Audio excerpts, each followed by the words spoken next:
The stress and anxiety is increasing, not at home largely, but at workplaces largely. We're spending a critical amount of our life's time at our workplaces.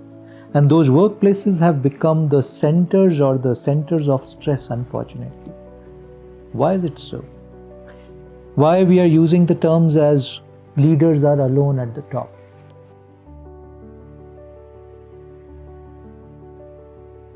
Gurudev, you have also talked about Maitri Yoga, and it's a very interesting new concept. Can you explain, what Maitri Yoga exactly means, how it is important in context of developing conscious leadership, and what is its role in basically Bodhshala program? Is it a cornerstone of Bodhshala program? Yes, I would say it is one of the foundation, Arunji, to establish this Maitri Yoga in conscious leaders. Let's look at the current scenario of the world. The stress and anxiety is increasing, not at home largely, but at workplaces largely. We're spending a critical amount of our life's time at our workplaces. And those workplaces have become the centers of stress, unfortunately. Why is it so? Why we are using the terms as leaders are alone at the top? Why the institutions have become source of suffering rather than sources of human well-being and human healing? To me, every business is performing a role by bringing in new products and services. What is the role every business is trying to do? They're trying to enhance the experience of human life. They're trying to make our lives more better. They're trying to bring more harmony into our life. That's the key objective of any business.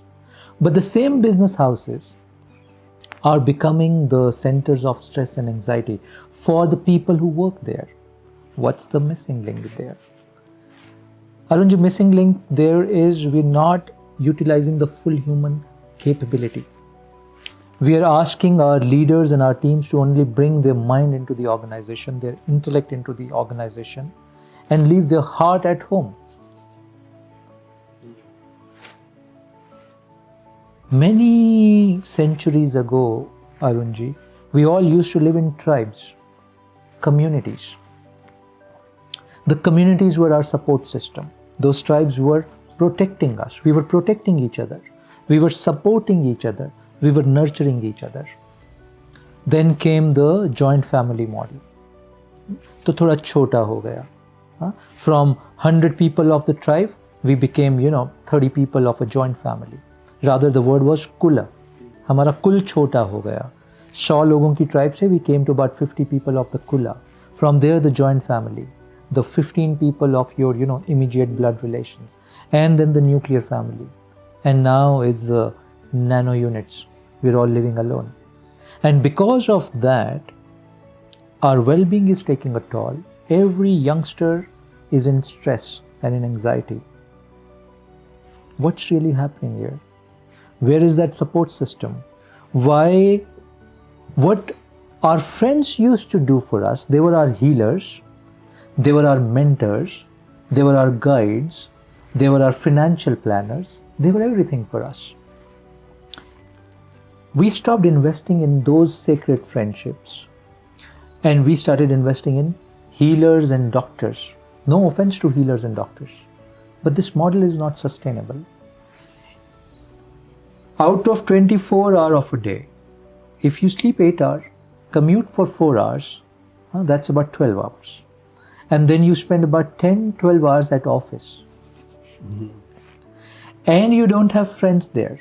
Where is the ecosystem then which is going to protect you, heal you, nurture you? Because 8 hours we are sleeping, 4 hours we are commuting, and maybe 2 hours we are spending with family. So which then means 10 to 12 hours which we are spending at our institutions. That must be our support system. That's where we must cultivate the Maitri Bhav, the sacred friendship. Imagine you as a leader, Arunji, you enter into an office, you enter into your own office. And the relationships that you have with your teams with your superior, with your peers, is absolutely friendly. You can share your heart out with them. They can share their heart out with you. There is no fear of judgment. There is no fear of what you will think of me, how you will perceive me, you will take advantage. There's no fears like that. Can we not create that culture? And how will we start to create that culture? Unless our leaders are conscious. Unless our leaders start to practice this Maitri Yoga, which I call being open, being inclusive, being in this friendly relation with the teams around. That's what is the need of the hour. And conscious leadership concept or Bodhisala program is based on this sense of developing deep sacred friendships. That's the base of conscious leadership, I would say. So if you see, conscious leadership are two strong foundations. One is the Maitri Yoga, and we teach people how to cultivate this Maitri Yoga. And second is the Yajna model of leadership. We also teach leaders how to bring various aspects of Yajna into their leadership styles. And it's been solidly, profoundly impactful. So that's what the Maitri Yoga of conscious leadership, Arunji. Yes.